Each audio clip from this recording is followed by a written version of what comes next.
விமான நிலையம் அமைக்கிறதையே ஏற்க மாட்டோம்னு வருஷக்கணக்காக போராடுற மக்களோட நிலங்களையும் சேர்த்தே கையகப்படுத்த அந்த ஆணை பிறப்பிக்கப்பட்டிருக்கு.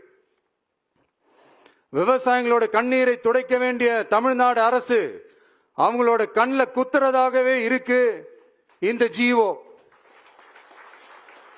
இதெல்லாம் உங்களுக்கு தெரிஞ்சுதான் நடக்குதா, உங்க ஒப்புதலோடு தான் நடக்குதா தெரியல, பதிலும் தெரியல. பரந்தூர் மக்களை இதுவரைக்கும் நீங்க ஏன் சந்திக்கலன்னு கேட்டா அதுக்கும் பதில் இல்லை.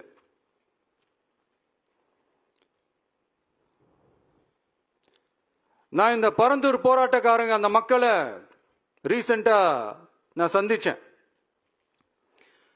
அவங்க சொன்னதையெல்லாம் கேட்கும் போது உண்மையிலேயே ரொம்ப கஷ்டமா இருந்தது. இப்பவும் ஒன்னும் குறைஞ்சிடல சிஎம் சார்.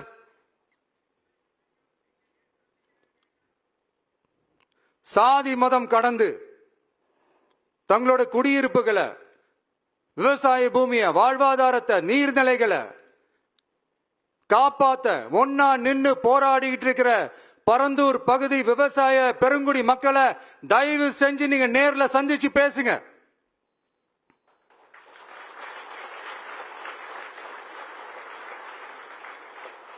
உங்களுடைய அமைச்சர்களோ இல்ல உங்களுடைய அதிகாரிகளோ பேசக்கூடாது. நீங்களே நேர்ல சந்திச்சு பேசணும். அந்த இடத்துல விமான நிலையம் வராதுன்ற உத்தரவாதத்தை அவங்களுக்கு நீங்க கொடுக்கணும்.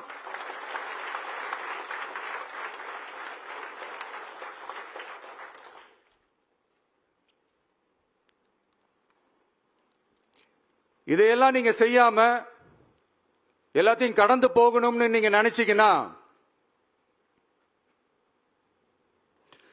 பரந்தூர் பகுதி விவசாய மக்களையும் பொதுமக்களையும் நானே அழைச்சிக்கிட்டு வந்து தலைமை செயலகத்துல உங்களை நேர்ல